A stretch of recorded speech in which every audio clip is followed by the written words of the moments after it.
చేరు వచ్చినటువంటి పరిస్థితులకు మరోసారి ప్రత్యేకమైన వందలు తెలుస్తున్నాడు.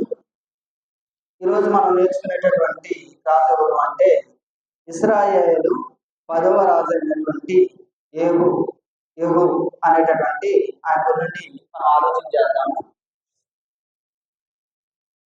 ఇశ్రాయేలీల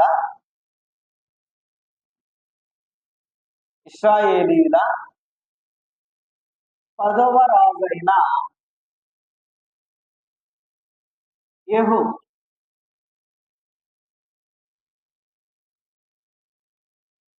మనం ఈ చరిత్రని ఆలోచన చేసినప్పుడు 2వ రాజుల గ్రంథము 9వ అధ్యాయము 10వ అధ్యాయం ఈ 2 అధ్యాయాన్ని మనము స్టడీ చేసినప్పుడు ఈయన గురి నుండి మనకి సమాచారం ఉంటుంది.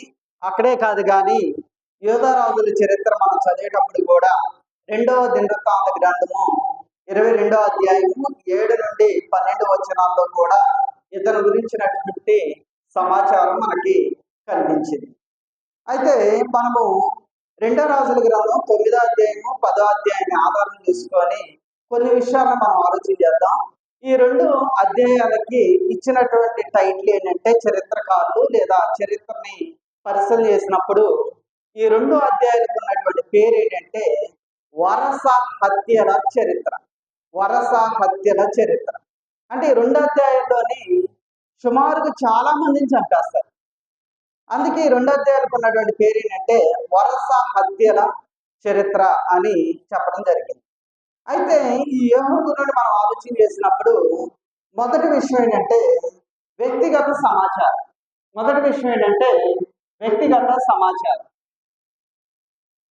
వ్యక్తిగత సమాచారం.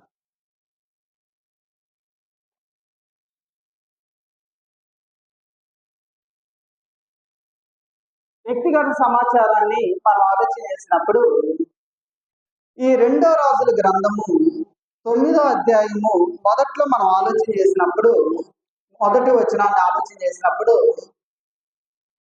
అక్కడ గ్రంథకర్త ఈ రీతిగా తెలియజేస్తున్నారు. ఏంటంటే అంతట ఎలీషా ప్రవక్తల శిష్యులలో ఒకరిని పిలువనంపించి అతనితో ఎట్లని నీవు నడుము బిగించుకొని ఈ తైలపు గిన్నె చేత పట్టుకొని రామో గిలాదునకు పోయి అతడ ప్రవేశించినప్పుడు నింషికి పుట్టిన యెహోషాపాతు కుమారుడైన ఏహు అనేటటువంటి మాట అక్కడ ఉండేది. అంటే వ్యక్తిగత సమాచారంలో మనం ఆలోచన చేసినప్పుడు వీళ్ళ తండ్రి గారి పేరు యెహోషాపాతు, వాళ్ళ తండ్రి గారి పేరు నింషి అంటే తాతయ్య పేరు నింషి, తండ్రి పేరు యెహోషాపాతు, అతని పేరు ఏహు. అంటే వీళ్ళు అంత ముందున్నటువంటి రాజులకు సంబంధించినటువంటి వాడు కాదు. అంటే ఆహాబుకు సంబంధించిన వాడు కాదు, వాళ్ళ కొడుకైనటువంటి అహజ్యాకి సంబంధించిన వాడు కాదు, అతని తమ్ముడైనటువంటి యెహోరాముకు సంబంధించినటువంటి వాడు కాదు. వీళ్ళు వేరే గోత్రం నుండి తీసుకోవడం జరిగింది. అయితే వీళ్ళ గోత్రం ఏంటి అనేది ఇక్కడ రాయలేదు, కానీ వీళ్ళ తాతగారి పేరు మాత్రం నింషి అని ఉంటుంది, వీళ్ళ తండ్రి గారి పేరు యెహోషాపాతు అని ఉంటుంది, ఇతని పేరు ఏహు అనేటటువంటి పేరు కలిగిన వ్యక్తి ఇతను. అయితే ఈ 2 అధ్యాయాలు మనం చదివినప్పుడు కొన్నిసార్లు నింషి కుమారుడైనటువంటి ఏహు అని ఉంటుంది. అయితే తాతని పితరుడుగా భావించి అతను ఏం చేశారంటే కొన్నిసార్ల ఏహుని నింషికి పుట్టినటువంటి లేదా నింషి కుమారుడైనటువంటి ఏహు అని అక్కడ రాయడం జరిగింది. కానీ వాస్తవానికి తాత పేరు నింషి, తండ్రి పేరు యెహోషాపాతు, అతని పేరు ఏహు. అయితే తల్లి కానీ తర్వాత ఇతనికి ఉన్నటువంటి బ్యాక్గ్రౌండ్ ఏది ఈ 2 అధ్యాయాల్లో మనకి కనిపించింది. ఇది ఆయన వ్యక్తిగతమైనటువంటి సమాచారం. రెండోది ఏంటంటే ఈయన పరిపాలనా కాలం. రెండో పాయింట్ ఏంటంటే పరిపాలనా కాలం.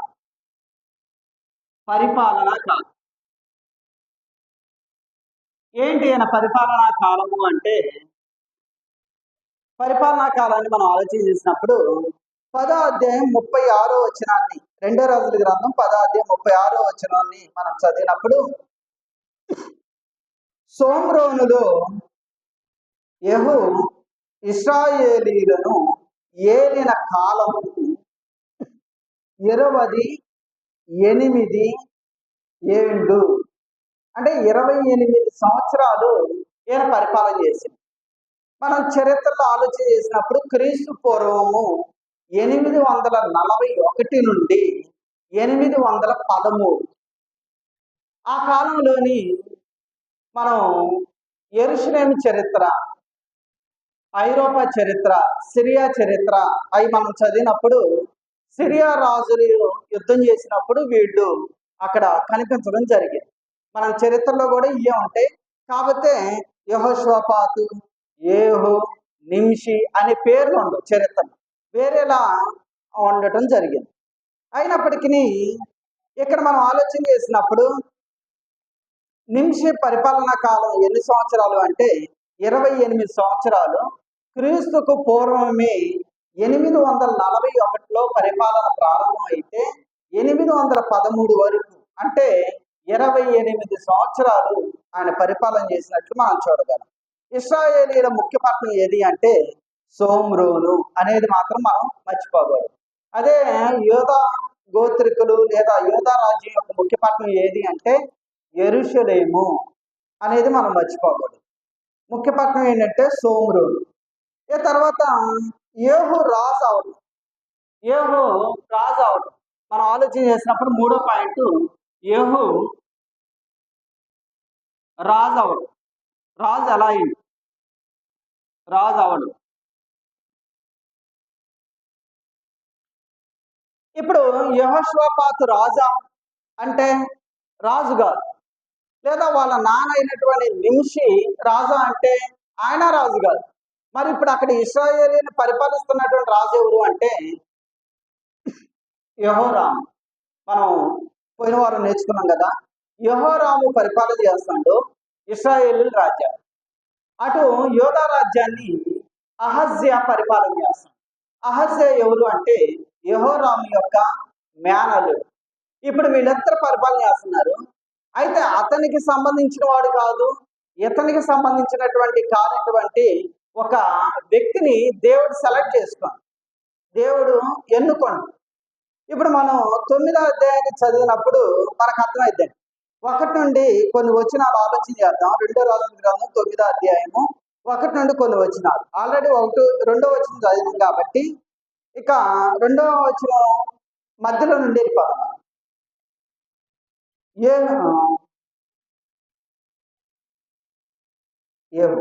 ఎక్కడ ఉన్నాడని తెలుసుకొని అతనిని దర్శించి అతని సహోదరుల మధ్య నుండి అతనిని చాటుగా రప్పించి లోపలి గదిలోనికి అతన్ని పిలుచుకొని పోయి తైలపు గిన్నె తీసుకొని అతని తల మీద తైలము పోసి, నేను నిన్ను ఇశ్రాయేలు మీద పట్టాభిషిక్తునిగా చేసినని యెహోవా సెలవిచ్చుచున్నాడని అతనితో చెప్పి, ఆలస్యము చేయక తలుపు తీసి పారిపోము అని చెప్పేసి.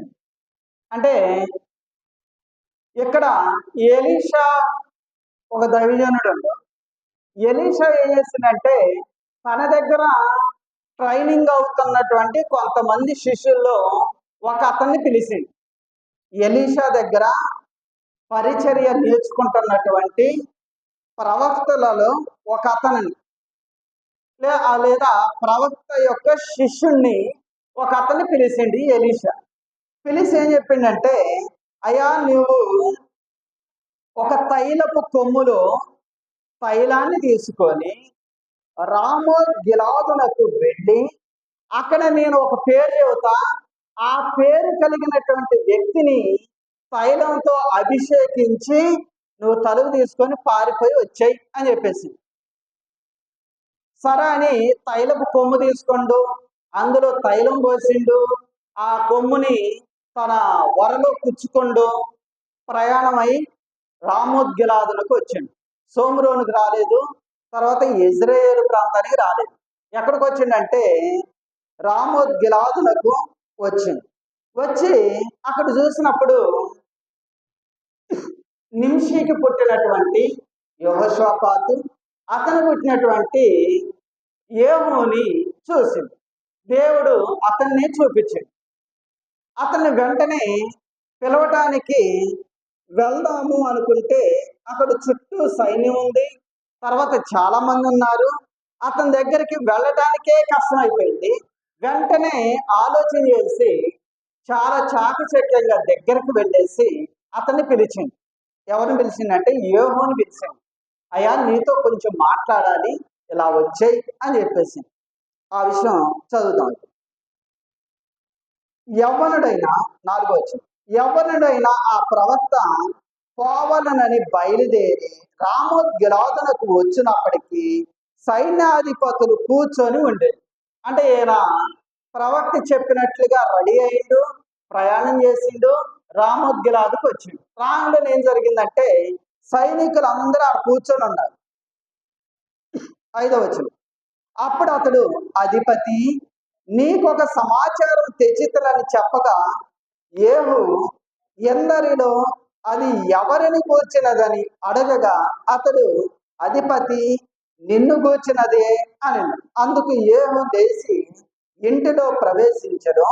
అప్పుడు ఆ యవ్వనుడు అతని తల మీద తైలం పోసి అతనితో ఇట్లని, ఇశ్రాయేలు దేవుడైన యెహోవా సెలవిచ్చినది ఏమనగా, యెహోజనులైన ఇశ్రాయేలీల వారి మీద నేను నిన్ను అభిషిక్తునిగా పట్టాభిషిక్తునిగా చేయుచున్నాను అని చెప్పేసి బయలుదేరిండు. వచ్చేసరికి సైన్యం అడ్డం ఉంది. వెంటనే ఏం చేసిందంటే దూరంగా ఉండి అతన్ని అధిపతి అని పిలిచి అతన్ని బయటికి రమ్మంటం జరిగింది. అయితే ఆయన బయటకు వచ్చిన తర్వాత నేడు యెహోవా నిన్ను పట్టాభిషిక్తునిగా చేస్తాడు, ఇశ్రాయేలీల మీద రాజుగా అని చెప్పేసి వెంటనే తైలపు కొమ్ము తీసాడు, ఆయనే పోసిండు, పట్టాభిషేకం చేసిండు. ఆనాడు సౌలుని సమూయేలు ఏ విధంగా అయితే తైలముతో అభిషేకించిండో అలానే ఎలీషా ప్రవక్తల్లో ఒక అతడు యేహూను కూడా అలానే అభిషేకించాడు. ఆనాడు దావీదుని ఎలాగైతే సమూయేలు అభిషేకించిండో సేమ్ అలానే ఈరోజు ఎలీషా ప్రవక్తల్లో ఒకతను యేహూని అభిషేకించాడు. అభిషేకించడంలో ఉద్దేశం ఏంటి అంటే రాజుగా నియమించడం, అది దేవుని చేత. ఇప్పుడు దీన్నే ఫాలో అయ్యి చాలా మంది ఏమనుకున్నారంటే దేవుని చేత అభిషేకించబడినటువంటి వాళ్ళు ఎవరైతే ఉన్నారో వాళ్ళే సేవకులు. క్రీస్తు సంఘంలో ఉన్నటువంటి సేవకులు అసలు సేవకులే కాదనేది వాళ్ళ ప్రగాఢమైనటువంటి విశ్వాసం. మీరు కూడా అదే విశ్వాసంతో ఉన్నారేమో ఆలోచన చేయాలి. అయితే చాలా మంది ఏంటంటే మేము అభిషేకించబడినటువంటి వాళ్ళం, మేము రెవరెండ్లు, మేము పూజ్యులు, మేము బిషప్లు, మేము పోపులు, మేము రెవరెండ్లు, లేదా మేము ప్రత్యేకించబడినటువంటి వాళ్ళు అనుకుని ఉంటారు. అనుకొని మిగిలినటువంటి క్రీస్తు సంఘంలో ఉన్నటువంటి సేవకులు ఎవరైనా సరే వీళ్ళు అసలు సేవకులు కాదు, వీళ్ళు అభిషేకించబడినటువంటి వాళ్ళు కాదు, వీళ్ళు పూజ్యులు కాదు, వీళ్ళు రెవరెంట్లు కాదు, వీళ్ళు పోపులు కాదు, వీళ్ళు మరి ఏది కాదు, వీళ్ళకి ఏమీ లేదు. వీళ్ళ ముందు ఏముంటుంది? బ్రదర్ అనే ఉంటుంది, లేదా సహోదరులు అని ఉంటుంది, అంతేగాని అయ్యగారు అని ఉండదు, లేదా యెహోవా చేత బయలుపరచబడినటువంటి అయ్యగారు లేదా సంఘాలు అని ఉండదు, సహోదరులు మాత్రమే. మరి వీళ్ళకి ఏ అధికారంతో వీడు వాక్యాన్ని బోధిస్తున్నారు? మరి తప్పేగా బోధించడం. మరి ఏ అధికారంతో బోధించారు అంటే మనకు తెలిసినటువంటి వాక్యం ఏది అంటే పేతురు రాసిన మొదటి పత్రిక 2వ అధ్యాయం 9వ వచనం. దాని ప్రకారం బాప్తిసం పొందినటువంటి ప్రతి ఒక్కళ్ళు దేవుని సొత్తైనటువంటి ప్రజలు, యాజకులు, తర్వాత దేవునికి ఇష్టమైనటువంటి ప్రజలు. దేవుని ప్రజలే కాదు, బాప్తిసం పొందినటువంటి వారు. వాళ్ళు దేవుని వాక్యాన్ని ప్రకటించాలి. ఎందుకంటే అక్కడ అదే ఆ మాటలే ఉంది. మీరు చీకట్లో నుండి ఆశ్చర్యకరమైనటువంటి తన వెలుగులోనికి మిమ్మల్ని పిలిచిన వాని గుణాతిశయములను ప్రచురము చేయటం అంటే ఏంటంటే ప్రకటించడం, చెప్పడం. అంటే మనని పిలిచినటువంటి యేసుక్రీస్తు వారిని ప్రకటించాలి. అందుకే కొలస్సీ 1:23 కూడా 23-28 మీరు ఇది మేము క్రీస్తుని ప్రకటిస్తాము అనేటటువంటి మాట ఉంది. క్రీస్తుని ప్రకటించడం అంటే అది. అయితే మనం యాజకులం కాబట్టి, మనం బాప్తిసం పొందినం కాబట్టి, మనం దేవుని సొత్తైనటువంటి ప్రజలం కాబట్టి, సేవకులు ఈక్వల్ టు విశ్వాసులు. ఇందులో అభిషేకించబడినటువంటి వాళ్ళు అందరూ అనేది మనం గమనించాలి. అందరం అభిషేకించబడినారు, బాప్తిసం పొందినటువంటి వాళ్ళు. మనం యేసుక్రీస్తు రక్తంలో కడగబడినటువంటి వారు. ఆయన పరిశుద్ధాత్మ అనేటటువంటి వరాన్ని పొందుకున్నటువంటి వాళ్ళం మనం. ఆయన సంఘంలో స్తంభాలం మనం, లేదా ఆయన సంఘంలో అవయవాలం మనం. కాబట్టి ప్రతి అవయవం పనిచేయాలి, ఆయా పనులు ఆయా వ్యక్తులు చేయాలి. అయితే క్రీస్తు ప్రభు సంఘంలో ఆదిమ సంఘంలో ఏం జరిగిందంటే సేవకులు ఉన్నారు, ఉపదేశకులు ఉన్నారు, పరిచారకులు ఉన్నారు. ఎఫెసీ పత్రిక 4:13 12 చదివినప్పుడు అక్కడ ఆ మాటలు ఉంటాయి. ఏమనంటాయంటే పరిచారకులు ఉంటారు, సంఘ పెద్దలు ఉంటారు, తర్వాత ఉపదేశకులు ఉంటారు, తర్వాత సువార్థికులు ఉంటారు. ఆ సంఘాన్ని నడిపించేటటువంటి పద్ధతులు వీళ్ళందరినీ ఉపయోగించారు. కాబట్టి వీళ్ళందరూ అభిషేకించబడినటువంటి వాళ్ళే. ఎవరి చేత అంటే మన ప్రభు అయిన యేసుక్రీస్తు రక్తం చేత అభిషేకించబడినటువంటి వారు. ఇక వీళ్ళ ముందు తోకలు ఏం అవసరం లేదు. వీళ్ళు కేవలం క్రీస్తునందు సహోదరులు మాత్రమే. అంతేగాని అభిషేకించబడినటువంటి వాడు చెయ్యి ఎత్తేనే పోయింది అనుకోబాగా. కాబట్టి విశ్వాస సహితమైనటువంటి ప్రార్థన ఏం చేసిద్దంటే ఏ సమస్యలో ఉన్నా ఆ సమస్యని తీసేసిద్ది. యాకోబు పత్రిక 5వ అధ్యాయాన్ని మనం చదివినప్పుడు ఆ మాట పోతున్నాం. సరే, మనం మెయిన్ లెసన్లోకి వెళ్ళిపోతాం. అభిషేకించిన వాళ్ళు మాత్రమే రాజులు. ఇప్పుడు కొత్త నిబంధనలో మనం ఇప్పటిదాకా ఆలోచన చేసినాం కాబట్టి మనమే రాజులు, మనమే యాజకులు. సరే, ఇక్కడ అభిషేకించారు. ఈ అభిషేకించడం ద్వారా ఇతను రాజు అయిపోయాడు. ఆయన వెనకాల ఏ క్వాలిటీస్ ఉన్నాయనేది మనం పక్కన పెడితే, మనం ఎంతటి వాళ్ళమైనా క్రీస్తులో బాప్తిసం పొందితే ఆయన యందు లేదా ఆయనకి బిడ్డలుగా క్రీస్తునందు సహోదరులుగా ఉండటానికి అవకాశం ఉంటుంది. కాబట్టి ఇక్కడ యేహూ కూడా ఏం జరిగిందంటే అభిషేకం జరిగింది, ఆయన రాజు అవడం మనం చూస్తాం. సరే, మళ్ళీ మనం 13-14 వచనాలు ఆలోచన చేసినప్పుడు 12-13 కాబట్టి వారు అదంతయు ఒట్టిది, జరిగిన దానిని మాకు తెలియజెప్పమనగా అతడు ఎట్లని, నేను నిన్ను ఇశ్రాయేలు మీద పట్టాభిషిక్తునిగా చేయుచున్నానని యేహూ సెలవిచ్చుచున్నాడని అతను నాతో చెప్పారు. అంతట వారు అతి వేగరముగా తమ తమ వస్త్రములను పట్టుకొని మెట్ల మీద అతని కింద పరిచి బాగా బోధించి యేహూ రాజై ఉన్నాడని చాటించారు. ఇక ఏం చేశారంటే అభిషేకం ఎవరికైతే వచ్చిందో ఇక వాళ్ళు రాజు అనేటటువంటి విషయాన్ని ఆలోచన చేసి వాళ్ళకున్నటువంటి బట్టలన్నిటిని కింద పరిచేసి ఆ బట్టల మీద అతను నడుచుకుంటూ వస్తుంటే బోరధనులు వాయిస్తూ అతన్ని రాజుగా పట్టాభిషిక్తుని చేశారు. అయితే ఇప్పుడు రాజు అయిన తర్వాత ఇతను చేసినటువంటి పని ఏంటి అంటే, రాజు అయిన తర్వాత యేహూ చేసినటువంటి కార్యాలు 4వ పాయింట్ ఏంటంటే రాజు అయ్యాడు. ఇప్పుడు యేహూ చేసినటువంటి కార్యములు లేదా పనులు, ఏం పనులు చేసి ఉంటాడు? ఒకటి ఇశ్రాయేలు రాజు అయిన యెహోరామును చంపటం. ఏం చేసిందంటే ఓ పని, ఓ పని చేసిండు. ఏంటి ఆ పని అంటే యెహోరాముని చంపడం. ఎందుకు చంపిండు అంటే 9వ అధ్యాయము 7, 8 వచనాలు ఒకసారి చదువుదాం. కాబట్టి నా సేవకులైన ప్రవక్తలను హతము చేసిన దానిని బట్టి యెహోవా సేవకులందరినీ హతము చేసిన దానిని బట్టి యెజబెలునకు ప్రతీకారము చేయనట్లు నీవు నీ యజమానుడైన ఆహాబు సంతతి వారందరినీ హతము చేయము. ఆహాబు సంతతి వారందరూ నశింతుదురు, అలుపులేమి గనులేమి ఆహాబు సంతతిలో ఏ పురుషుడును ఉండకుండా అందరినీ నిర్మూలము చేయము. నాబాతు కుమారుడైన యెరోబాము కుటుంబకులను అహియా కుమారుడైన బయేషా కుటుంబకులను నేను అప్పగించినట్లు ఆహాబు కుటుంబకులను నేను అప్పగించుదును.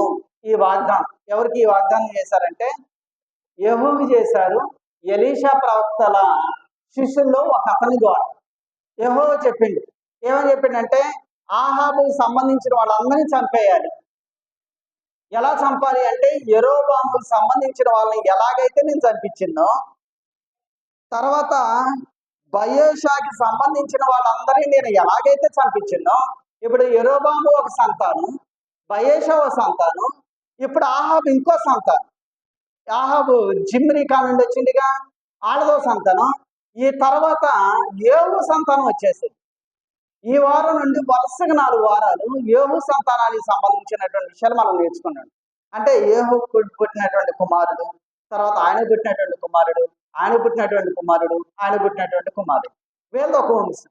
అంటే వాళ్ళదో గోత్రం, వాళ్ళదో గోత్రం, వాళ్ళదో గోత్రం, వాళ్ళదో గోత్రం, ఇలా దేవుడు ఏం చేసిందంటే అందరినీ డివైడ్గా దేవుని మాట వినకపోతే ఆ గోత్రాన్ని అంతటితో బ్రేక్ చేసి.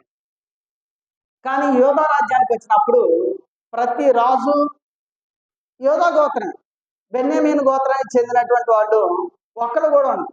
ఎందుకంటే యేసుక్రీస్తు వారు ఆ గోత్రంలో పుట్టాలి కాబట్టి యేసుక్రీస్తు వారు యోధా రాజ్యంలోని ఆ సింహాసనాన్ని నిరంతరం పరిపాలన చేయాలి కాబట్టి ఆ వాగ్దానాన్ని బట్టి యోధా గోత్రంలో ఉన్నటువంటి ప్రతి ఒక్కరిని వాళ్ళు తప్పు చేసినా సరే వాళ్ళని మన్నించి యేసుక్రీస్తు పుట్టే వరకు ఆ గోత్రాన్ని అలా నడిపిస్తూ వచ్చిండు యెహోవా దేవుడు.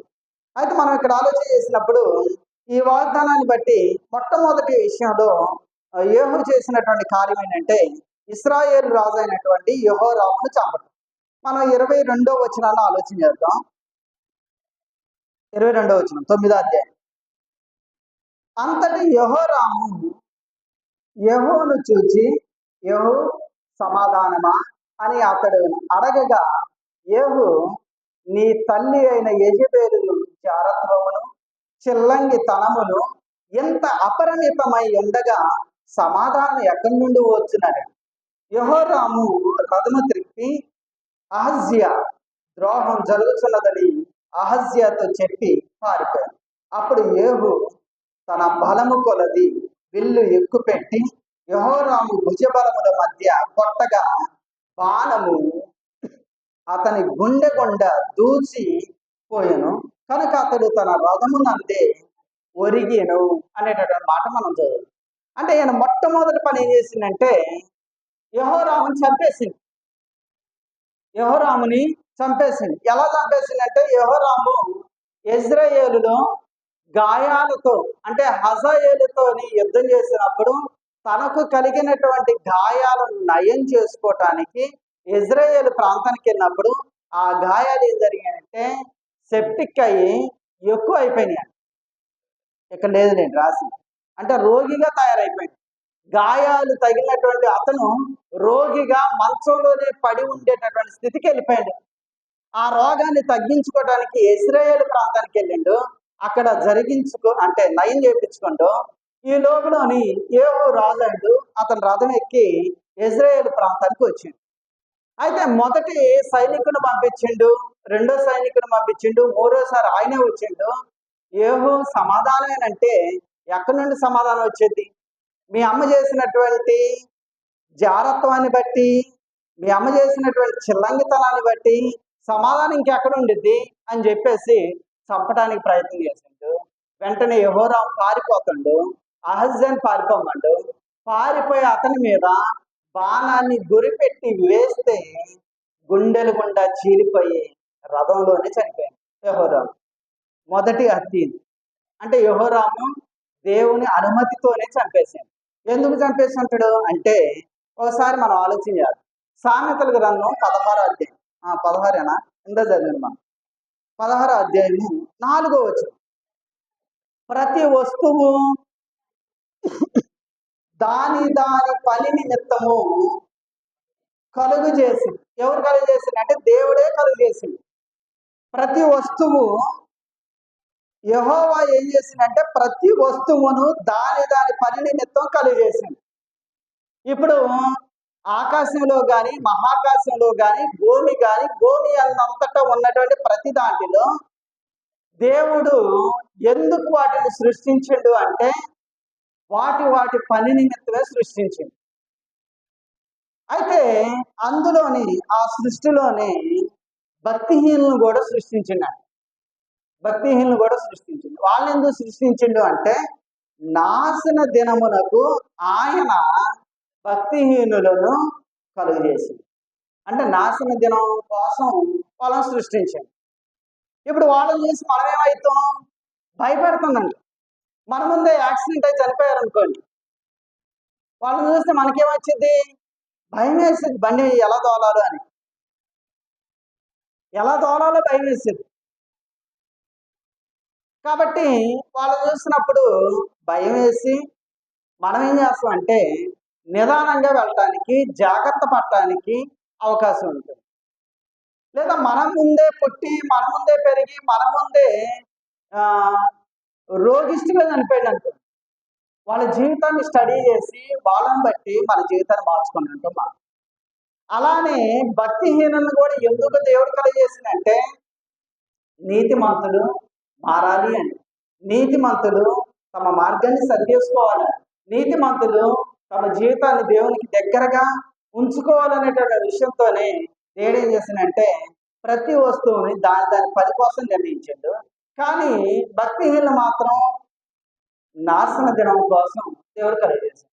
ఇప్పుడు అహజ్యాన్ని మొదలుకొని అందరూ భక్తిహీనులే. ఆ భక్తిహీనులందరినీ చంపడం ద్వారా ఏం జరిగింది అంటే మిగిలిన వాళ్ళకి భయం కలిగింది. ఆ శాపం వాళ్ళ మీదకి రావడం ద్వారా ఏం జరిగింది అంటే మిగిలిన భయం కలిగింది. ఆనాడు ఏలియా గారు మోషే ఇశ్రాయేలీయుల్ని నడిపించేటప్పుడు చాలా మంది సనుక్కున్నారు.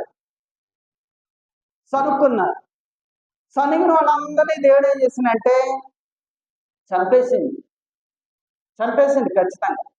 మిగిలినటువంటి వాళ్ళకి ఏం జరిగిందంటే భయం వేసి సనగటం ఆపేశారు. దేవుని మీద ఆధారపడటం మొదలుపెట్టారు. ఇప్పుడు దేవుని మీద ఆధారపడటం ద్వారా మనకేం జరిగిందంటే సమస్తము సమకూడి జరుగుతూనే ఉంటాయి. అప్పుడు సనగాల్సినటువంటి పని ఉండదు. నీకేది కావాలంటే అది దేవుడు ఇస్తూనే ఉంటాడు. నీకు మంచినీళ్ళు అవుతున్నాయా? మంచినీళ్ళు ఇస్తాడు. ఆహారం కావాలా? ఆహారాన్ని ఇస్తాడు. బట్టలు కావాలా? బట్టలు ఇస్తుంటాడు. లేదా గృహం కావాలా? గృహం ఇస్తుంటాడు. ఉద్యోగం కావాలా? ఉద్యోగం ఇస్తుంటాడు. కానీ వాటి కోసం దేవుని శోధించుకోరు. ఇప్పుడు వీళ్ళు మోషన్ ఏం చేశారంటే అయ్యా ఇక్కడ మాకు మంచినీళ్ళు లేవు, అదే మేము అక్కడ ఉన్నట్టయితే మంచి మినరల్ వాటర్ తాగేవాడు. ఇక్కడికి వచ్చిన తర్వాత చేదు నీళ్ళు ఇస్తాను, ఇక్కడికి వచ్చిన తర్వాత రాళ్ళల్లో నీళ్ళు ఇస్తున్నాం, ఇక్కడికి వచ్చిన తర్వాత పిచ్చి నీళ్ళు అన్ని ఇచ్చేస్తాం. ఇదేనా దేవుడు చేసేది? ఆరాధనకు వచ్చి ఇదేనా అని సరిగా తర్వాత రోజు ఈ ఆహారమేనా, మాకు చికెన్ లాంటిది మటన్ లాంటిది బెటరా అని మళ్ళీ సరిగా. అంటే దేవుడు మనకి ఏది అవసరమో అది ఇస్తాడు. అవసరం లేని ఇవ్వడు మనకి. అది మనకి దక్కలేదు అంటే, అది మనకి దొరకలేదు అంటే దాని ద్వారా మనకి నష్టమే ఉంది అనేది మనం ఆలోచన చేయాలి. అది మనకు అవసరం లేదు కాబట్టి దేవుడు ఇవ్వలేదు. అదే అవసరం అయితే ఇస్తాడు, ఖచ్చితంగా దేవుడు ఇస్తాడు. అయితే ఇక్కడ కూడా భక్తిహీనులందరినీ నాశనం దినానికి దేవుడు ఏర్పాటు చేసిండు. ఎందుకంటే మిగిలిన మాట్లాడి ఇప్పుడు ఏమోని సెలెక్ట్ చేసిండు. ఎందుకు అంటే భక్తిహీనులందరినీ చంపడానికి. ముందుకెళ్ళిపోదాం, కొంచెం ఫాస్ట్గా వెళ్ళిపోదాం. రెండోది ఏంటంటే యెజబెల్ని చంపడం. రెండోది ఏంటంటే యోధారాజు అయినటువంటి అహజ్యాన్ని చంపడం. రెండో పాయింట్ ఏంటంటే యోధారాజు అయినటువంటి అహజ్యాన్ని చంపడం. 9వ అధ్యాయము 27, 28 వచనం చదువు. యోధారాజు అయిన అహజ్యా జరిగిన దానిని చూచి వనంలోని నగరి మార్గంలో పారిపోయాడు. అయినను యెహూ అతని తరిమి రథమునందు అతని హతము చేయడని ఆజ్ఞించింది. కనుక వారు ఇబ్లేయాము దగ్గరనున్న గూరునకు పో మార్గమందు అతను కొట్టగా అతడు మెగ్దోకు పారిపోయి అతడు మరణమైంది. ఇప్పుడు అహజ్యాలు కూడా ఏం చేశారంటే తరిమి కొట్టి చంపేశారు. ఇక మూడోది ఎవరంటే యెజబెల్. యెజబెల్ ఎలా చనిపోయిందో చూద్దాం. యెజబెల్ని చంపడం 2వ రాజుల గ్రంథం 9వ అధ్యాయం 30, 31 లేదా 30 నుండి 37 ఆ చివరి వరకు చదివితే మనకి అక్కడ కొన్ని విషయాలు మనకి అర్థమవుతాయి. యెహూ మూడో పాయింట్ ఏంటంటే ఇందులో అంటే యెహూ చేసినటువంటి కార్యాలు మూడో విషయం ఏంటంటే యెజబెల్ని చంపడం. 1 యెహోరామును చంపిండు, 2 అహజ్యాన్ని చంపిండు, 3 యెజబెల్ని చంపుతాడు. ఎలా చంపుతాడో చూద్దాం. యెహూ యెజ్రెయేలు ఊరికి వచ్చిన సంగతి యెజబెలునకు వినపడిన గనుక ఆమె తన ముఖమునకు రంగు పూసుకొని శిరోభూషణములు ధరించుకొని కిటికీలో నుండి కనిపెట్టి చూచుచుండగా యెహూ గుమ్మము ద్వారా ప్రవేశించెను. ఆమె అతన్ని చూసి, నీ యజమానుని చంపిన వాడా జిమ్రీ వంటి వాడా, నువ్వు సమాధానంగా వచ్చుచున్నావా అని అడగగా, ఎంత జిమ్రీ ఎవరు?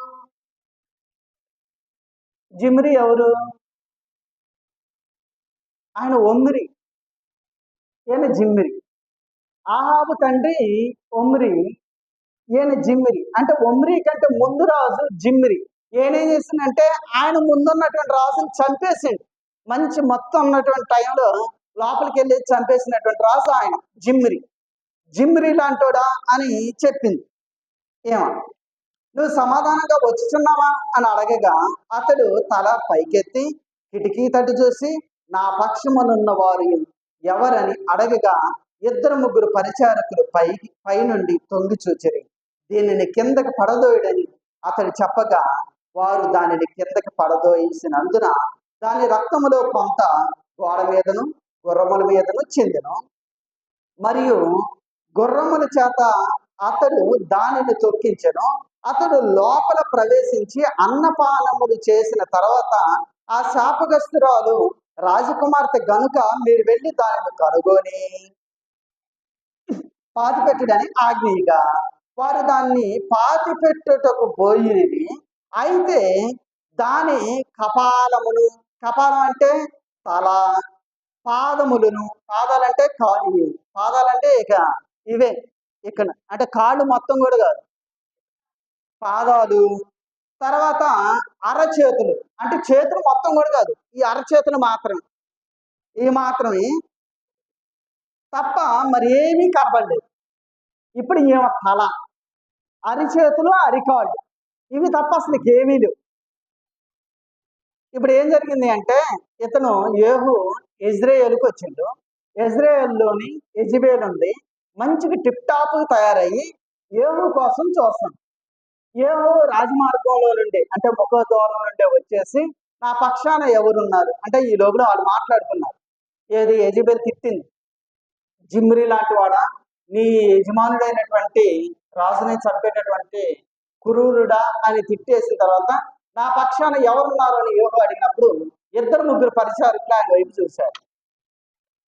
ఆమెని నెట్టేయడంలోని నెట్టేశారు. డాబా మీద నుండి కింద పడి కోమాలోకి వెళ్ళి అంత స్టేజ్కి వెళ్ళింది. ఈ లోపల గుర్రాలు ఉన్నాయి, ఆ గుర్రాలతో తొక్కిచ్చేసారు, చనిపోయిన తర్వాత వీళ్ళు భోజనానికి వెళ్ళారు. భోజనం తిని బయటకు వచ్చిన తర్వాత ఎట్టయినా శాపగ్రస్తురాలైనటువంటి రాజకుమార్తె కాబట్టి ఆమెని దహన సంస్కారాలు లేదా ఖనన సంస్కారాలు చేద్దాం అనుకున్నారు. కాల్చడం కానీ పోర్చడం కానీ చేద్దాం అనుకున్నారు. సరే వెతకండి ఆమె శరీరాన్ని అని పంపించినప్పుడు అరికాళ్ళు, అరిచేతులు, తల తప్ప మరి ఏమీ కనపడలేదు. ఎందుకు అంటే శాపం అది. ఏ శాపం అంటే ఆనాడు ఏలియా పలికినటువంటి మాటల్ని మరలా గుర్తు చేసుకుంటారు చూడండి. 36 వారు తిరిగి వచ్చి అతనితో సంగతి తెలియజెప్పగా అతడు ఎట్లా, ఇది యెజెబెల్ అని ఎవరునూ గుర్తుపట్టలేకుండా ఇజ్రాయేలు భూభాగమందు కుక్కలు యెజెబెలు మాంసము తినును. యెజెబెలు యొక్క కళేబారము ఇజ్రాయేలు భూభాగమందు పెంటవలె నుండునని తన సేవకుడును తిష్బీయుడైన ఏలియా ద్వారా యెహోవా సెలవిచ్చిన మాట చొప్పున ఇది జరిగింది. నిజంగా జరుగుతాయండి. సేవకులు ఏమనంటే జరగవేమని మనం అనుకున్నాం, కానీ వాస్తవానికి సేవకులు ఏమైనా చెప్పారనుకోండి అవి ఖచ్చితంగా జరుగుతుంది. కానీ మనం నమ్మం. మసకులలో ఇది బాగా నమ్ముతుంటారు. కానీ ఏలియా ఆ రోజు ఏదైతే చెప్పిండో సేమ్ అదే జరిగింది. ఎలా జరిగింది అంటే ఇజ్రాయేలు భూభాగంలో పెంటవలే ఆ శరీరం ఉంది. పెంటవలే ఉండటానికి కారణం ఏంటంటే కుక్కలు ఆ మాంసం మొత్తం తినేసి అవి అరిగి మళ్ళీ అవి బయటికి వెళ్ళిపోయింది. అంటే పెంటలాగా ఆ భూభాగంలో ఉండిపోయింది. పూడ్చిపెట్టడానికి అవకాశం లేదు. అంటే కేవలం అరిచేతులు, అరికాళ్ళు, తల మాత్రమే దొరికింది.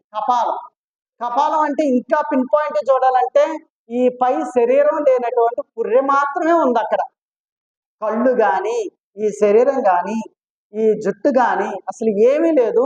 పుర్రె మాత్రమే ఉంది అక్కడ. అంటే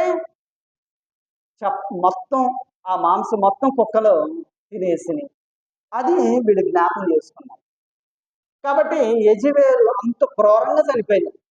కింద పడ్డది, కోమలోకి వెళ్ళింది, మళ్ళీ గుర్రాలు తొక్కేసి చచ్చిపోయింది. చనిపోవడమే కాదు, కుక్కలు మొత్తం మాంసం తినేసినాయి. కేవలం అరిచేతులు, అరికాళ్ళు, పుర్రె మాత్రం మిగిల్చి వెళ్ళిపోయినాయి. అవి మొత్తం అరిగిన తర్వాత పెంటవలే ఆ ఇజ్రాయేలు భూభాగంలోని కుక్కలు వెళ్ళిపోయినాయి. అలాంటి శాపం యెజెబెలుకి వచ్చేసింది. ఇక 4వ విషయం ఏం చేసిందంటే ఆహాబుకు ఉన్నటువంటి 70 మంది కొడుకుల్ని చంపేయటం అయిపోయింది. ఆహాబుకి ఇంకెంతమంది ఉన్నారంటే 70 మంది ఉన్నారు.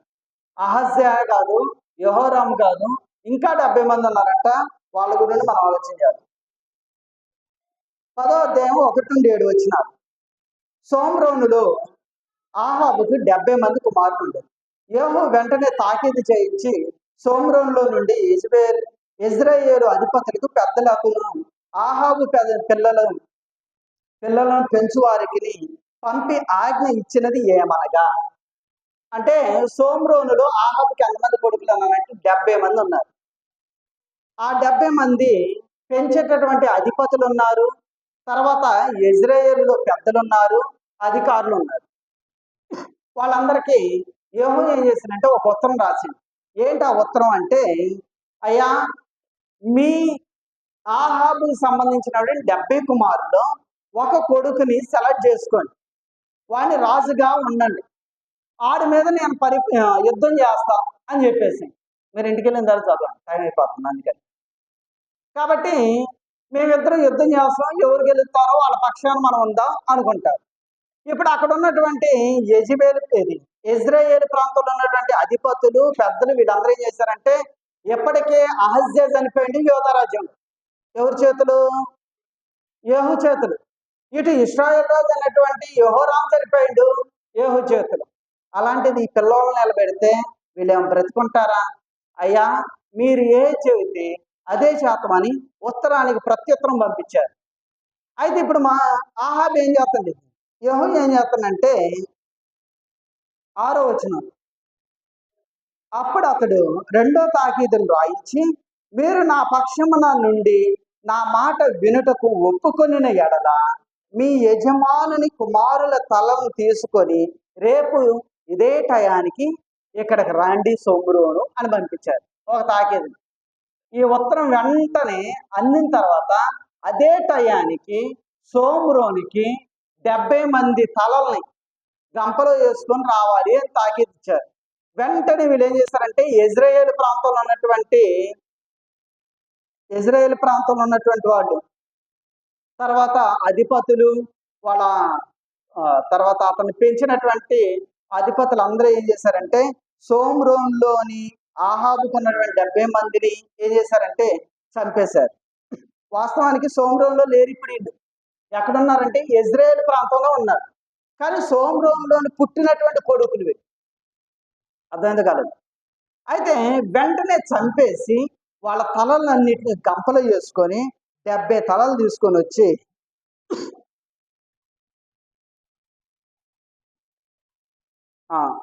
ఇజ్రాయేల్ ప్రాంతానికి తీసుకొని వచ్చారు. నాబోతు ద్రాక్షవనం ఉన్నటువంటి ప్రాంతాన్ని తీసుకొచ్చారు. ఆ ప్రాంతంలో ఏం చేశారంటే 2 గుట్టలుగా పోశారు. 2 గుట్టలుగా పోశారు. ఆ 2 గుట్టలుగా పోసినటువంటి 70 మందిని ఇతను చంపేయటం జరిగింది. అంటే ఈయన ఆధ్వర్యంలో 70 మందిని చంపేసింది. ఇక 5వ పని ఏం చేసిందంటే యోధా రాజు అయినటువంటి అహజ్యాకి సంబంధించినటువంటి సహోదరులను కూడా చంపేసింది. యోధారాజు అయినటువంటి అహజ్యాకి సంబంధించినటువంటి సహోదరులను చంపేసిండు. వాళ్ళు ఎంతమంది ఉన్నారంటే సుమారుగా 42 మంది ఉన్నారు. వీళ్ళు 70 మంది, వాళ్ళు ఒక 3, వీళ్ళు ఒక 42 మంది. మీరు 10వ అధ్యాయం 12, 13, 14 వచనాలు నేను గమనించండి. అప్పుడు అతడు లేచి ప్రయాణమై సోమ్రోను పట్టణమునకు పోయింది. అంటే ఇతడు ఇజ్రాయేలు ప్రాంతంలో నుండి సోమ్రోను పట్టణానికి వెళ్ళిపోతాడు. మార్గమందు అతడు గొర్రె వెంట్రుకలు కత్తిరించి ఇంటికొచ్చి యోధారాజు అయిన అహజ్యా సహోదరుని ఎదుర్కొని మీరు ఎవరని వారిని అడిగింది. అక్కడ ఎదురయ్యారు అహజ్యా సహోదరు. అయ్యా మీరు ఎవరయ్యా అని అడిగారు. వాళ్ళు ఏం చేశారంటే మేము అహజ్యా సహోదరం అండి, మేము రాజకుమారులైనటువంటి అహాబు కుమారుల్ని చూడాలనుకుంటున్నాం, వాళ్ళు మా చుట్టాలు అని చెప్పేశారు. సరే అని వాళ్ళు ఏం చేశారంటే వారిని సజీవులంగా పట్టుకొనిడని అతడు చెప్పగా వారిని సజీవులుగా పట్టుకొని ఒకరినైనను విడవక గొర్రె వెంట్రుకలు కత్తిరించు ఇంటి గోతి దగ్గర 42 చంపిరి. ఇక వాళ్ళని కూడా చంపేశారు. అంటే ఆహాబుకి సంబంధించిన వాళ్ళని అన్నారు అనుకోండి. ఇక వాళ్ళని ఎవరిని ఉంచొద్దని చెప్పిన అలుపులేమి, గనులేమి, పురుషులేమి, స్త్రీలేమి అసలు అందరినీ చంపేమని చెప్పేసిండు దేవుడు. ఇప్పుడు ఆహాబు సంపాదించినటువంటి 70 మంది కొడుకులను చంపేసిండు. వాళ్ళని చూడటానికి వచ్చేటటువంటి అహజ్యా సహోదరులైనటువంటి 42 చంపేసింది. తర్వాత ఇంకా ఏం చేసిందంటే 6వ పాయింట్ ఏంటంటే బయలుకు సంబంధించిన వారందరినీ చంపేసింది. బయలుకు సంబంధించినటువంటి భక్తులు కానీ, పూజారులు కానీ, తర్వాత యాజకులు కానీ వీళ్ళందరినీ చంపేస్తారు. ఎలా చంపేసిండో చూద్దాం. 10వ అధ్యాయము 18 నుండి 25. 10వ అధ్యాయము 2 రాజుల గ్రంథం 10వ అధ్యాయం 18 నుండి కొన్ని విషయాలు మనం ఆలోచన చేద్దాం.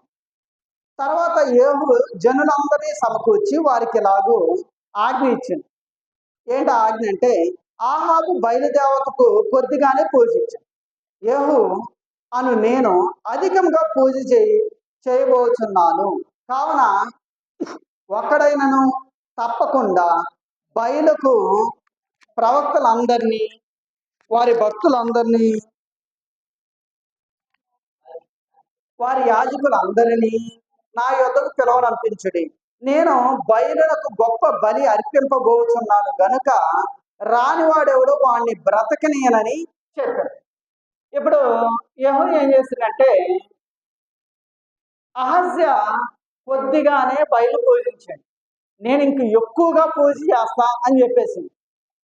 ఎక్కువగా పూజ చేస్తా కాబట్టి బయలుకి సంబంధించినటువంటి భక్తులు కానీ, యాజకులు కానీ, తర్వాత అధిపతులు కానీ ఎవరైనా సరే వాళ్ళందరినీ వచ్చేయండి అని చెప్పేసి, ఎవరైతే రాలేదో వాళ్ళకి ఈరోజే మరణ శిక్ష విధింపబడును అని చెప్పేసాను.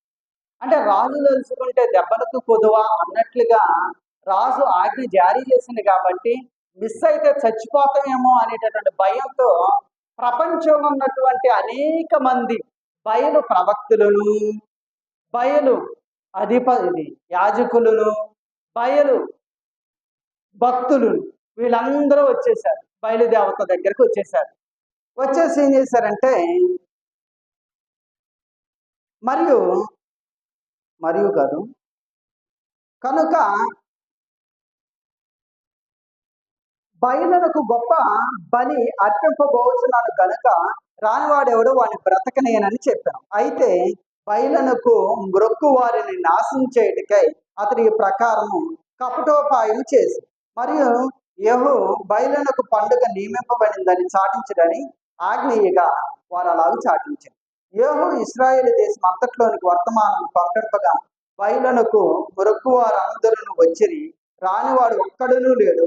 వారు వచ్చి బయలుగుడిలో ప్రవేశింపగా ఎవడునూ చోటు లేకుండా బయలుగుడి ఈ తట్టు నుండి ఆ తట్టు వరకు నిండిపోయింది. అప్పుడు అతడు వస్త్రశాల మీద ఉన్న అధికారిని పిలిచి బయలునకు మ్రొక్కువారిని అందరికీ వస్త్రములు బయలుకి తెప్పించమని చెప్పగా వాడు తెప్పించాడు. యెహోయును రేకాబీ కుమారుడైన యెహోనాదాబును బయలుగుడిలో ప్రవేశింపగా యెహోవా భక్తులలో ఒకరినైనను ఇచ్చట మీ యొద్ద నడకుండా బయలునకు మ్రొక్కువారు మాత్రం ఉన్నట్లు జాగ్రత్తగా ఉండుడని బయలునకు మ్రొక్కువారితో ఆజ్ఞించారు. అరే, మీలో ఎవరన్నా బయలుకి సంబంధించిన వాడు కాకుండా యెహోవా ప్రవక్తలు ఉంటే వాళ్ళు నెట్టేయండి బయటకి అని చెప్పేశారు. అందరు చెక్ చేసుకున్నారు ఒకళ్ళు. మేమందరం బయలుకి సంబంధించిన వాళ్ళం, మేమందరం బయలు ప్రవక్తలమే, మేమందరం బయలు యాజకులమే అని చెప్పేశారు. సరే, రెడీగా ఉండండి, ఇప్పుడు మనం బలి అర్పిద్దామని చెప్పేశారు. ఇక బలి అర్పించారు. 80 మందిని బయట కావలు పెట్టారు. 80 మందికి కత్తులు ఇచ్చారు. 80 మందికి ఇచ్చినటువంటి టాస్క్ ఏంటంటే ఎవరినైతే వదిలిపెడతారో వాడి ప్రాణానికి బదులుగా మీ ప్రాణం. ఇది చంపే వాళ్ళకి ఇచ్చినటువంటి ఆజ్ఞ. మీరు ఇంటికి వెళ్ళిన తర్వాత చదవండి. ఎవరి ప్రాణాన్ని అయితే వదిలిపెడతారో ఆ ప్రాణానికి ప్రాణంగా మీ ప్రాణాన్ని తీస్తారని చెప్పేశారు. 80 మందిని చుట్టూ ఉంచేశారు. ఇక మొదలు పెట్టారండి. కోత కోసారు. అందులో ఒక్కడు కూడా మిగలేదు. ఎంతమంది చనిపోయారో లెక్క కూడా లేదు. బయలుకు సంబంధించినటువంటి యాజకులు చనిపోయారు, బయలుకు సంబంధించినటువంటి ప్రవక్తలు చనిపోయారు, బయలుకు సంబంధించినటువంటి విశ్వాసులు అందరూ చనిపోయారు. అందరినీ చంపేశారు. అని ఎంతమందిని చంపేశారో లెక్కలేదు. ఈ 2 అధ్యాయాల్లో వరుస హత్యలు. ఇదంతా అయిపోయిన తర్వాత ఇప్పుడు 6వ పాయింట్లోకి వెళ్ళిపోదాం. యెహూ చేసినటువంటి కార్యాలు అవి. 5వ పాయింట్ ఏంటంటే రాజైన యెహూను 5వ పాయింట్ దేవుడు మెచ్చుకోండి. దేవుడు మెచ్చుకున్నాడు. ఎవరిని? యెహూని. దేవుడు మెచ్చుకోండి యెహూని.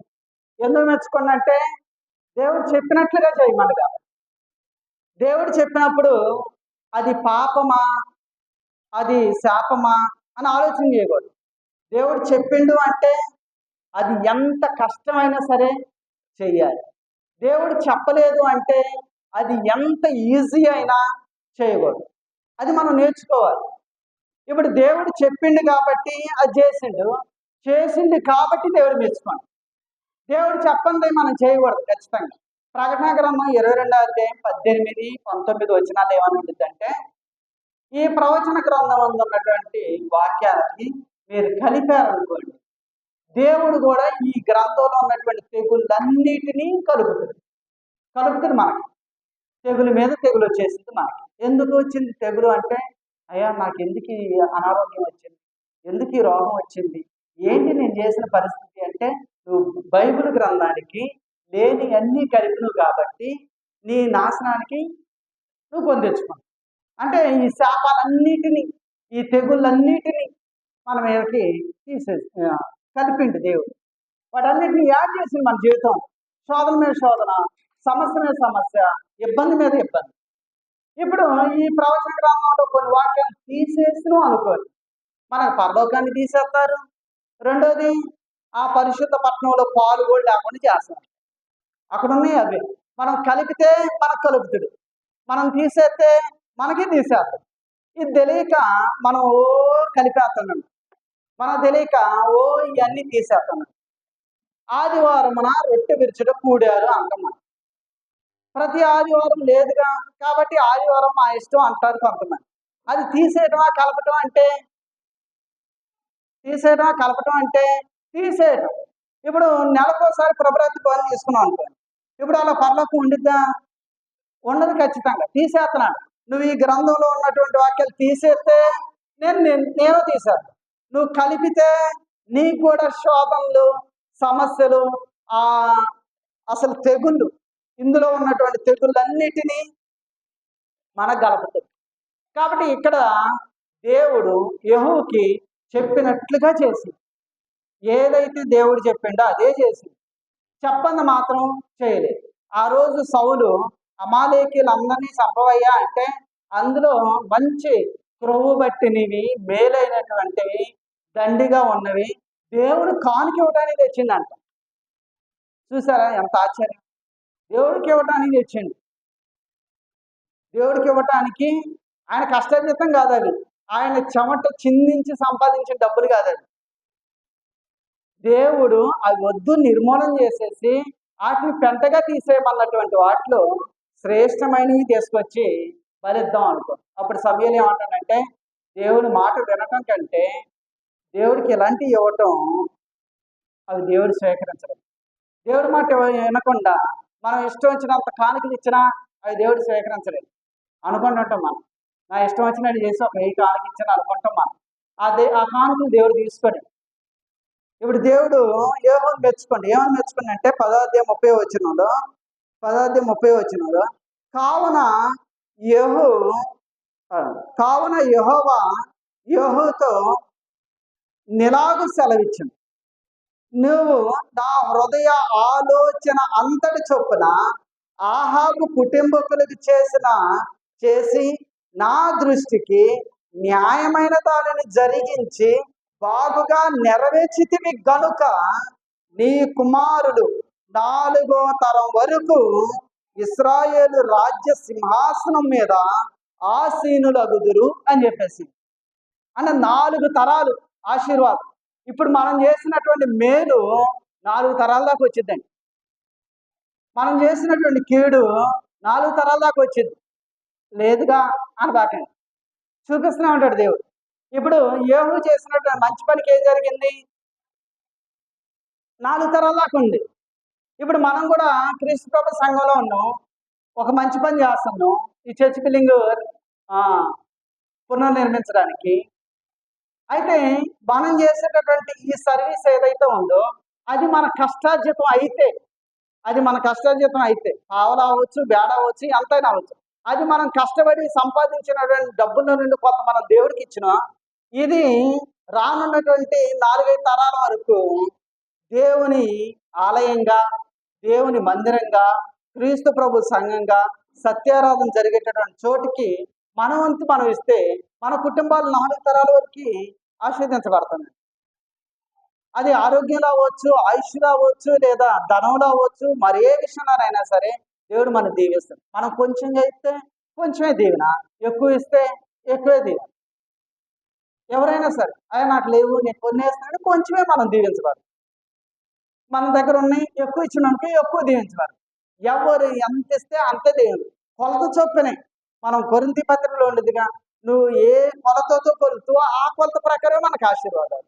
మనం ఇచ్చేటప్పుడు కూడా కొలతే 10 రూపాయలు సంద ఇచ్చినాం అనుకో, 10 రూపాయలు అంత ఆశీర్వాదమే మనకు వచ్చేది. ఎక్కువ రావాలని ఆశించబాకి, అని ఆశించినా రాదు మనకి. మనం ఎంత ఇస్తే అంతే, 100 ఇస్తే 100, 200 ఇస్తే 200, మన క్వాంటిటీని బట్టే. భోజనం కూడా అంతేగా, మన ఊళ్ళో భోజనం 70 రూపాయలు అనుకో, దానికి తగ్గట్టే ఇస్తారు. వేరే చోట ఇంకో భోజనం అనుకోండి, దానికి తగ్గట్టే ఇస్తానంటారు. ఎంత ఖర్చు పెడితే అంతే. బిర్యానీ 250 రూపాయలు అని అనుకో విజయవాడని, దానికి తగ్గట్టుగానే ఉండేది. మన తిరువులో 150 రూపాయలు అన్నట్టు దానికి తగ్గట్టుగానే ఉండేది. అంటే డబ్బులను బట్టే, పిండి కొద్దే రొట్టె, మనం ఇచ్చేదాని కొద్దే ఆశీర్వాదాలు. కాబట్టి యేహూ చేసిండు 4 తరాలు.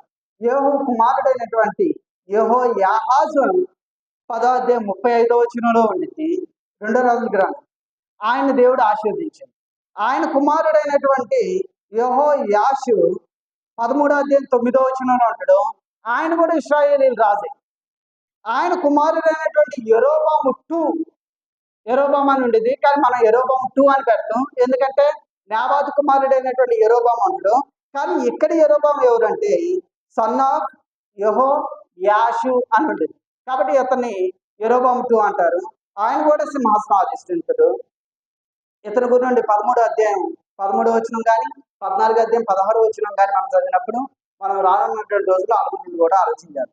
తర్వాత యెరొబాము కుమారుడైనటువంటి జకర్యా, ఈయన 14 అధ్యాయం 29 వచనంలోను 15 అధ్యాయం 8 వచనంలో కూడా ఆయన ప్రస్తావన ఉండింది. వీళ్ళందరినీ దేవుడు ఆశీర్వదిస్తున్నాడు. 4 తరాలు.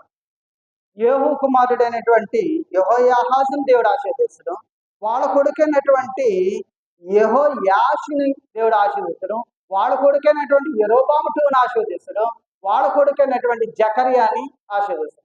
ఈ 4 తరాలు అంటే యెహోవా మొదలుకొని 5 రాజులు ఇశ్రాయేలు రాజ్యాన్ని పరిపాలించినటువంటి ఆశీర్వాదం యేహూ చేసినటువంటి ఒక్క పనికి. ఏంటా ఒక్క పని అంటే ఆహాబు సంతానాన్ని మొత్తాన్ని నిర్మూలన చేసినందుకు ఆశీర్వాదాన్ని పొందడం జరిగింది. ఇక 6వ పాయింట్ ఏంటంటే యేహూ పతనం. 6వ పాయింట్ ఏంటంటే యేహూ పతనం. మనం ఎంత బాగా బతికినా ఏదో ఒక మిస్టేక్ చేస్తుండగా ఆ మిస్టేక్ ఏంటో ఇప్పుడు చూద్దాం. క్రీస్తు సంఘంలో కూడా సేవకులు ఆ స్థాయికి ఉంటారు.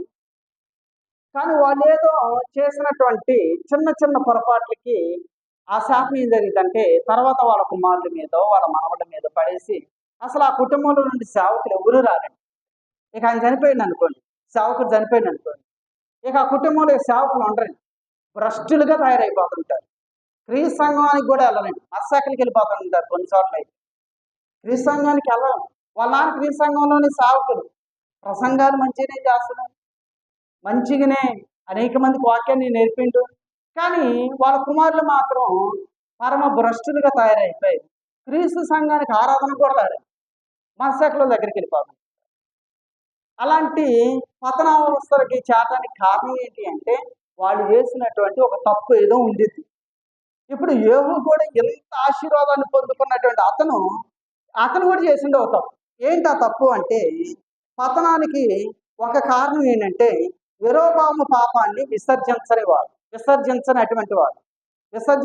అంటే యెరొబాము పాపాన్ని ప్రేమించినటువంటి వాడు. మీరు 10వ అధ్యాయం 2 రాజుల గ్రంథం 10వ అధ్యాయం 31వ వచనాన్ని నేను గమనించండి. 31వ వచనం. అయితే ఇశ్రాయేలు వారు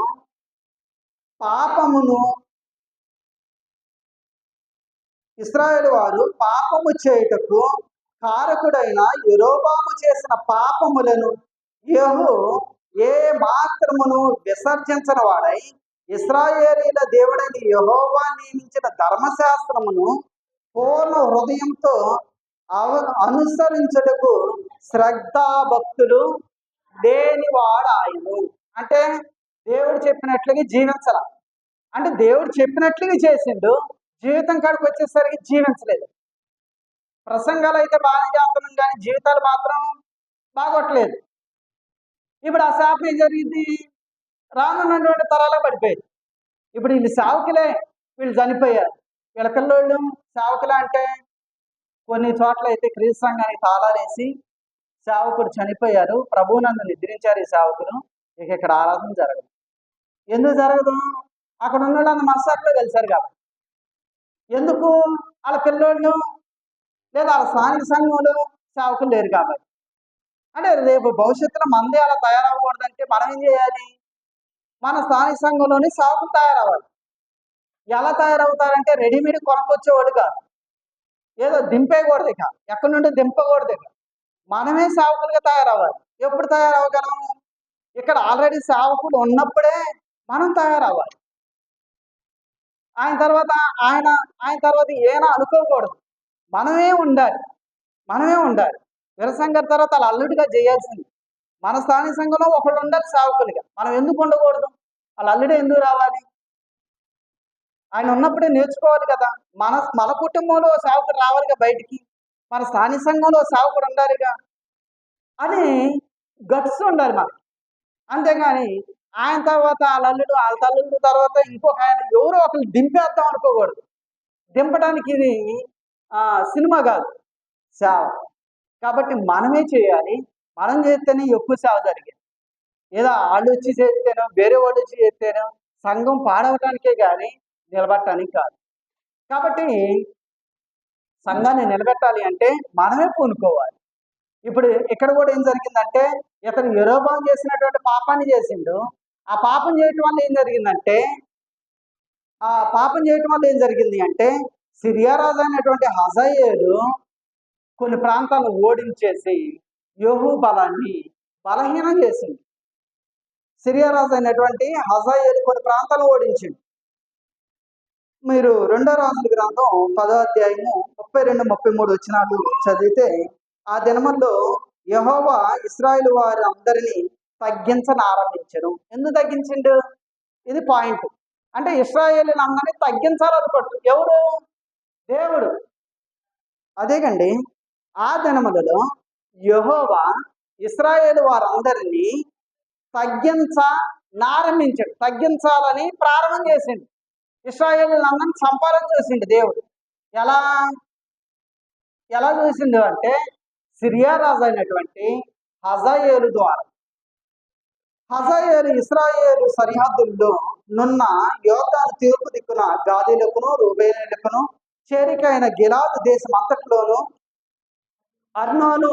అర్నోనీయులకును చేరికైన గిలాదు దేశం అంతట్లోను అర్నోను నది దగ్గరనున్న ఆరోయేలు మొదలుకొని మనష్షీయుల దేశములోను అనగా గిలాదులోను బాషానులోను వారిని ఓడించను. అంటే కొన్ని ప్రాంతాలు ఏం చేసిందంటే ఓడించేసి ఆక్రమించుకోండి. ఇప్పుడు ఇశ్రాయేలు రాజ్యం ఏంటంటే బలహీనపడింది. కానీ బలహీనపడడానికి కారణం ఏంటి అంటే, యెహోవా ఎడల అతడు తప్పిదములు చేశాడు. యరొబాము చేసినట్లుగానే చేసిండు. దేవుడు చెప్పినట్లుగా ఏ ఆజ్ఞను ఫాలో అవ్వాలి. అమ్మా ఆదివారం ఆరాధన 10:30 రమ్మని అంటే, మీరు అంతే చెప్పుకోండి, నేను 1 గంటకు వచ్చాను, 1 గంటకు వస్తా, 12:30కు వచ్చాను, 12:30కు వస్తా, 11ంటికి వచ్చాడు, 11ంటికి వస్తా, నా ఇష్టం వచ్చినప్పుడు నేను వస్తా, అవసరం అయితే ఆరాధన కూడా మానేసి పార్టీకి వెళ్తా, ఏం చేస్తారు చేసుకోండి అనేటటువంటి స్టేజ్లో ఉన్నాం మనం. ఆరాధన పార్టీ అంటే, ఆరాధన కంటే పార్టీ ముఖ్యం అనుకుంటుంటాం మనం. ఫంక్షన్ ఉందనుకోండి, అక్కడ ఆరాధనకు రాము మనం. పార్టీ ఉందనుకోండి, అక్కడ ఆరాధనకు రాము మనం. ఎప్పుడు ఆరాధనకు వస్తామంటే పని బాట లేనప్పుడు మాత్రమే ఆరాధనకు వస్తాం. అప్పుడు మాత్రమే మీకు టచ్లో ఉంటాం. పని ఉంటే ఆరాధనకు రాము. ఇప్పుడు హెబ్రీ పత్రికలో ఏమనుందంటే, కొందరు మానుకొనుచున్నట్టుగా సమాజంగా కూడట మానంటే పర్లేదు అని అక్కడ లేదండి. మానకూడదు అని చెప్పారు. ఎందుకు మానకూడదు అంటే, అది మన విధి, మనకు ఆజ్ఞ అతిక్రమం ఏంటి? ఆరాధన రాకపోతే పాపమే తెలుసా? నువ్వు ఆరాధనకు రాల, బాప్తిసం పొంది ఆరాధన రాల, అది పాపం. ఎలాంటి పాపం తెలుసా? యేసుక్రీస్తు వారిని కింద పడేసి కాళ్ళతో తొక్కినంత పాపం. బైబిల్లోనే ఉంది. నేనేదో డూప్ చెబుతాను అనుకోబాకి, నిజమే. అది హెబ్రీ పత్రికలో ఉండేది. నువ్వు ఆరాధన మిస్ అయితే, అసలు ఆరాధన మిస్ అయితే తల తీసేసినట్టు ఉండేది తెలుసా కొంతమంది. వాక్యం అంటే ఆ స్పిరిట్ ఉన్న వాళ్ళకి, ఆ ఆత్మ ఉన్న వాళ్ళకి అలా అనిపించేది. ఆత్మ లేని వాళ్ళకి ఏమనిపించేది? ఆరాధన అయినా ఒకటే, విందు భోజనాలైనా ఒకటి, ఆరాధన అయినా ఒకటే, సినిమాకి వెళ్ళినా ఒకటి. ఆరాధన అనే సినిమాకి వెళ్ళిన వాళ్ళు కూడా ఉంటారు, తప్పేం లేదు. ఎందుకంటే వాళ్ళలో స్పిరిట్ లేదు, ఆత్మ లేదు, ప్రేరేపించదు. ఇక అయ్యో నేను సినిమా హాల్లో దజ్జా కూర్చొని సినిమా చూస్తానే అనేటటువంటి భయం ఉండదు వాళ్ళకి, ఎందుకంటే ఆత్మ లేదు కాబట్టి. కాబట్టి నేను చెప్పేది ఏంటంటే, దేవుడు చెప్పినట్లుగానే చేయాలి. మనం ఇష్టం వచ్చినట్టు చేసినాం అనుకోండి, దేవుడు మన బొత్తుతుడు. జాగ్రత్త. చివరికి యేహూ మరణం. లాస్ట్ పాయింట్ ఏంటంటే 7వ పాయింట్, యేహూ మరణం. ఏంటి యేహూ మరణం అంటే 35, 36 వచనం. అంతటా యేహూ తన పితరులతో కూడా నిద్రించి షోమ్రోనులో సమాధి చేయబడెను. అతని కుమారుడైన యెహోయాహాజు అతనికి మారుగా రాజు. షోమ్రోనులో యేహూ ఇశ్రాయేలును ఏలిన కాలము 28 సంవత్సరాలు. అంటే యేహూ ఎలా చనిపోయాడు అనేది లేదని చరిత్రలో, ఎలా చనిపోయాడు అనేది లేదు. కాబట్టి దేవుని ఆశీర్వాదం అనుగ్రహింపబడిండు. తన తర్వాత 4 తరాలకి ఇశ్రాయేలీల సింహాసనాన్ని అధిష్ఠించేటటువంటి అధికారాన్ని ఇవ్వగలిగిండు. ఆయన చేసినటువంటి తప్పిదములతో దేవుడు ఏం చేసినంటే, కొంతమందిని ఇశ్రాయేలు తగ్గించగా తన బలం తగ్గిపోయి తను కూడా 28వ ఏట, అంటే ఆయన వయసు కాదు, ఆయన పరిపాలనలో 28వ సంవత్సరం చనిపోయింది. కాబట్టి ఏహు జీవితం అలా ముగిసింది. అందరికీ అన్నారు.